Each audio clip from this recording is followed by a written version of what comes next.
CPR లో మీరు sisters కాబట్టి మీరు నేర్చుకోవాల్సింది BCLS, basic cardiac life support. కొన్ని ఆల్గారిథమ్స్ ఉంటాయి, స్టెప్స్ ఉంటాయి. First step ensure scene safety. Scene సేఫ్ గా ఉందా లేదా. కరెంట్ షాక్ తగిలి పడిపోయాడు అనుకోండి, మీరు డైరెక్ట్ గా వెళ్ళిపోయి పట్టుకోకూడదు. సేఫ్ గా కర్రతోన దేంతోనో పక్కకు లాగి అప్పుడు పట్టుకోవాలి. రోడ్డు మధ్యలో యాక్సిడెంట్ అయింది, మనం అక్కడికి వెళ్ళిపోయి రోడ్డు మధ్యలో సిపిఆర్ చేయకూడదు. ఆ పర్సన్ ని మనం పక్కకు తీసుకొచ్చి ముందు మన సేఫ్టీ చూసుకోవాలి, తర్వాత విక్టిమ్ సేఫ్టీ చూసుకోవాలి.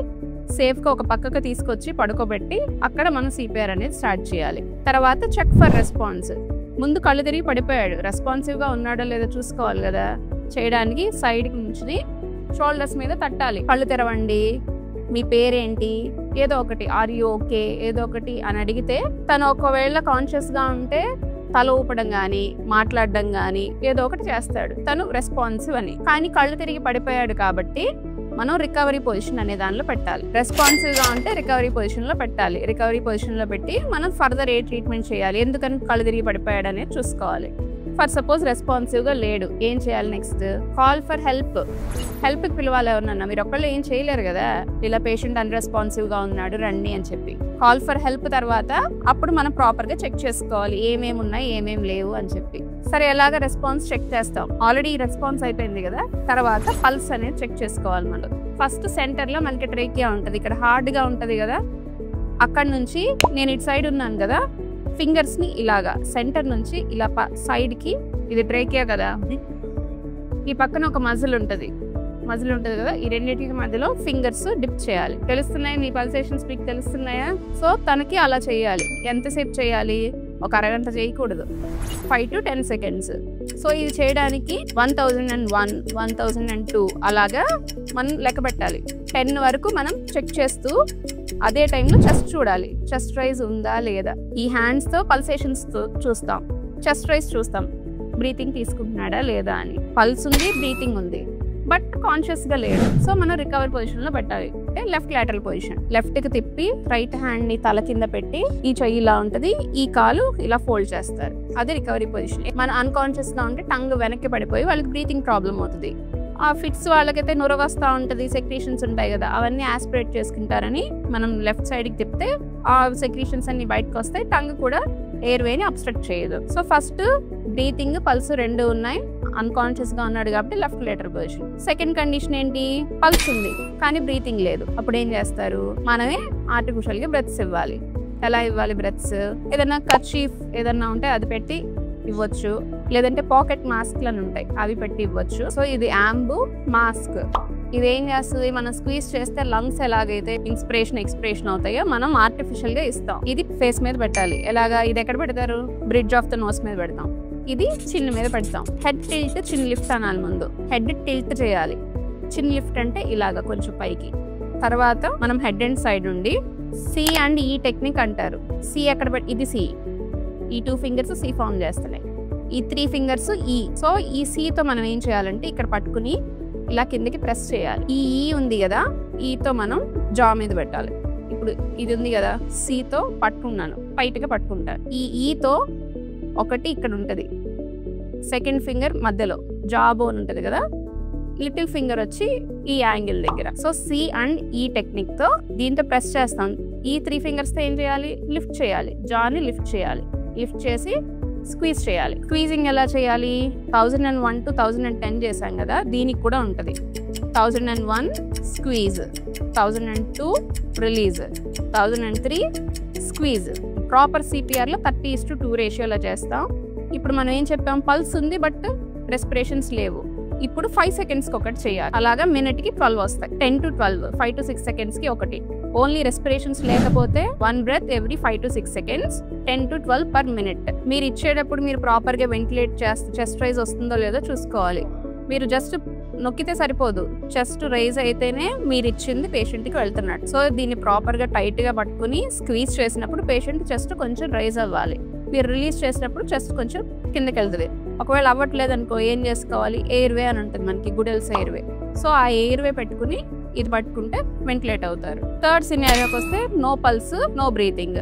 అప్పుడేం చేయాలి? ప్రాపర్ సిపిఆర్ అంటే ఇప్పుడు చేయాలి. ఈ థర్డ్ సినారియోలోకి చెస్ట్ కంప్రెషన్స్ చేయాలంటే ముందు సాఫ్ట్ బెడ్ అయితే కనుక సిపిఆర్ బోర్డ్ అని ఉంటుంది, కొంచెం ప్లాంక్ లాంటిది ఏదన్నా పేషెంట్ వెనకాల పెట్టాలి. అప్పుడే మనం చేసే చెస్ట్ కంప్రెషన్స్ ప్రాపర్ గా వెళ్తాయి. అసలు ఎందుకు చేస్తున్నాం మనం సిపిఆర్ అనేది? కార్డియోపల్మనరీ రెసిసిటేషన్. హార్ట్ ఆగిపోయింది. హార్ట్ ఫంక్షన్ ఏంటి? పంపింగ్ ఆఫ్ బ్లడ్ ఎవరికి? వైటల్ ఆర్గన్స్ అంటే బ్రెయిన్ కి, లివర్ కి, హార్ట్ కి, కిడ్నీస్ కి బ్లడ్ సప్లై చేస్తుంది. హార్ట్ ఆగిపోతే మనం ఏం చేస్తున్నాం? సిపిఆర్ చేయడం వల్ల హార్ట్ ని కంప్రెస్ చేసినప్పుడు హార్ట్ లో ఉన్న బ్లడ్ బయటకు వస్తుంది. రిలీజ్ చేసినప్పుడు మళ్ళీ బ్లడ్ అంతా హార్ట్ లోకి వస్తుంది. సో మనం ఎక్కడెక్కడ కంప్రెస్ చేస్తున్నాం హార్ట్ ని? యాంటీరియర్ గే ఉంది ఇక్కడ, బ్రెస్ట్ బోన్ అని ఉంటుంది, స్టెర్నమ్ కి వెనకాల స్పైనల్ కాలం, వెన్నె ముక్కకిను బ్రెస్ట్ బోన్ కి మధ్యలో 2 బోన్స్ కదా, ఆ బోన్స్ మధ్యలో హార్ట్ ని మనం కంప్రెస్ చేస్తున్నాం. కంప్రెస్ చేసినప్పుడు బ్లడ్ బయటకు వస్తుంది, అదర్ ఆర్గాన్స్కి వెళ్తుంది. మనం రిలీజ్ చేసినప్పుడు వెయిన్స్ లో ఉన్న బ్లడ్ అంతా హార్ట్ లోకి వస్తుంది. సో మన హార్ట్ ఫంక్షన్ ని, నార్మల్ గా చేసే ఫంక్షన్ ని కొంత, మామూలుగా అయితే 100% పనిచేస్తుంది, మనం ఒక 30% ఫంక్షన్ ని మనం ఆర్టిఫిషియల్ గా ఇస్తున్నాం. ఈ లోపు ఎందువల్ల అరెస్ట్ అయిందో అవన్నీ ట్రీట్ చేసుకోవాలి. సో ఇది టెంపరీ. ఇలాగే గంటలు చేస్తే పేషెంట్ బతకరు కదా. ఎందువల్ల అరెస్ట్ అయ్యాడు దాన్ని చూసుకుని దాన్ని బట్టి ఈ లోపు టెంపరీగా చేస్తున్నాం. సో చెస్ట్ కంప్రెషన్స్ చేయడానికి ముందు హార్డ్ సర్ఫేస్ మీద ఉండాలి. ఈ రెండిటి మధ్యలో కంప్రెస్ చేస్తాము. ఎన్నిసార్లు చేయాలి? 30:2 రేషియో. మనం రేషియో కింద చెప్పాలంటే 30 చెస్ట్ కంప్రెషన్స్, 2 బ్రెత్స్. మామూలుగా అయితే రేట్ అంటారు. 100 to 120 per minute అనేది రేట్. అంటే మనం స్పీడ్, ఎంత స్పీడ్తో చేయాలనేది అది. బట్ మీరు గుర్తుపెట్టుకోవాల్సింది 30:2 రేషియో. 30 chest compressions, 2 breaths. ఎక్కడ చెస్ట్ కంప్రెషన్స్ చేయాలి? Sternum, lower end of sternum. దాన్ని ఎలా ఐడెంటిఫై చేయాలంటే ముందు ఇక్కడ అంబిలికస్ ఉంటుంది కదా, సాఫ్ట్ గా ఉంటుంది. సెంటర్ లో మనం ఇక్కడ నుంచి పైకి వెళ్తే ఇక్కడ మనకి కొంచెం హార్డ్ గా తెలుస్తుంది. దాని పేరు జిఫిస్టెర్నమ్. దాని మీద 2 ఫింగర్స్ పెట్టుకోవాలి. 2 ఫింగర్స్ పెట్టుకుని ఇంకొక hand, heel of the hand centre of the chest above the 2 fingers పెట్టి, ఇది ఉంది కదా, క్లెంచ్ చేయాలి. సో క్లెంచ్ చేసి ఎల్బోస్ ఎప్పుడు స్ట్రైట్ గా ఉండాలి. ఎల్బోస్ ఇలా ఉండకూడదు. ఇలా చేస్తే మనకి ప్రాపర్ గా రాదు. ఎల్బోస్ స్ట్రైట్ గా ఉండాలి. షోల్డర్స్ వచ్చేసి ఇక్కడికి ఉండాలన్నమాట. పేషెంట్ సెంటర్ కి ఆల్మోస్ట్ ఇక్కడ ఉండాలి మన షోల్డర్స్ వచ్చేసి. ఇలా పెట్టి 5 to 6 సెంటీమీటర్స్ చెస్ట్. నేను ఇలా చేస్తుంటే మూమెంట్ ఎక్కడ వస్తుంది? మన నడుం దగ్గర మూమెంట్ రావాలి. ఇక్కడ అసలు ఎక్కడ బెండ్ కాకూడదు. ఓన్లీ నడుం దగ్గరే చెస్ట్ మూమెంట్ రావాలి. అలా అయితేనే ప్రాపర్ గా మనం చెస్ట్ కంప్రెషన్స్ ఇవ్వగలం. ఫర్ సపోజ్ బెడ్ మీద అయ్యారనుకోండి, మనం ఎప్పుడు చెస్ట్ కంప్రెషన్స్ ఇచ్చినా మన నడుం అనేది పేషెంట్ కి పైన ఉండాలి. ఇంత హైట్ బెడ్ లో ఉంటే గనక మనకన్నా పైకి ఉన్నారు కదా, మనం ప్రాపర్ గా చేయలేం. సో మంచిగా చేయాలంటే బెడ్ మీదకి ఎక్కేసి చేయడం better. So 30 chest compressions count చేయాలి. 1 2 3 4 5 6 7 8 9 10 అప్ టు 30 కౌంట్ చేసిన తర్వాత ఇంకొకరు రెడీగా ఉండాలి. ఆంబు మాస్క్ పట్టుకుని 2 బ్రెత్స్. 1001 squeeze, 1002 release, 1003 squeeze. ఇంకా రిలీజ్ చేసే పని లేదు. చెస్ట్ కంప్రెషన్స్ అలాగే ఎన్ని సైకిల్స్ చేయాలి? 5 సైకిల్స్. 32 కింద 5 చేసిన తర్వాత అప్రాక్సిమేట్గా 2 minutes అవుతుంది. 2 minutes తర్వాత మనం అలా కంటిన్యూస్ చేస్తూ ఉండకూడదు కదా, ఈ లోపు పేషెంట్ నార్మల్ అయిపోవచ్చు. సో 2 minutesలో 5 సైకిల్స్ అయిన తర్వాత మనం మళ్ళీ చెక్ చేసుకోవాలి. ఇంతకు ముందు చెక్ చేసాం కదా, మళ్ళీ పల్స్, బ్రీతింగ్ ఉందా లేదా, ఎంత 5 to 10 seconds, 1001 1002 అలా కౌంట్ చేసుకుంది. ఈ లోపు ముందు జరిగింది ఏదైనా రావచ్చు. 3 సినారియోస్ చెప్పాం కదా. ఒకవేళ పల్స్ ఉంది, చెస్ట్ రైజ్ ఉందంటే ఏం చేస్తారు? Left lateral position, recovery position. Pulse ఉంది, బ్రీతింగ్ లేదు అంటే యాంబు చేసుకుంటాం. ఏది లేదు, మీరు 5 సైకిల్స్ ఇచ్చిన తర్వాత కూడా పల్స్ లేదు, బ్రీతింగ్ లేదు, అప్పుడు ఏం చేస్తారు? మళ్ళీ సిపిఆర్ చేస్తారు. ఎప్పుడు వరకు చేయాలి? 1 పేషెంట్ కాన్షియస్ అయ్యే వరకు. కాన్షియస్ అయితే అవసరం లేదు. 2 ఇర్రివర్సిబుల్ సైన్స్ ఆఫ్ డెత్, గట్టిగా బిగుసుకుపోవడం అలా అయినప్పుడు ఇంకా మనం ఏం చేసినా వాళ్ళు బతకరు. కెడావరిక్ స్పాజం, టైట్ గా అయిపోయి మజిల్స్ అన్ని అయిపోయినప్పుడు ఉపయోగం లేదు. 3 డాక్టర్ వచ్చే వరకు చేయాలి. లేదు మీరు రోడ్ సైడ్ అయితే కనుక అంబులెన్స్ వచ్చి వాళ్ళు హాస్పిటల్ షిఫ్ట్ చేసేంత వరకు చేయొచ్చు. సో యూజువల్గా మనం 30 to 30 minutes వరకు చేస్తారు యూజువల్గా. కొంతమంది అయితే 1 or 2 hours చేసిన వాళ్ళు కూడా ఉన్నారు. డిపెండ్స్ ఆన్ ద మనకున్న ఫెసిలిటీని బట్టి. ఈ 30 minutes మనం ఎంతసేపు చేస్తున్నామో ఈలోపు మనం చేయాల్సింది ఏంటి? డీఫిబ్రిలేషన్ అని ఇంకొకటి ఉంటుంది. ఓన్లీ చెస్ట్ కంప్రెషన్స్కి బతికేరు అందరూ. డీఫిబ్రిలేషన్ అంటే షాక్ ఇవ్వడం. షాక్ ఇవ్వాలి.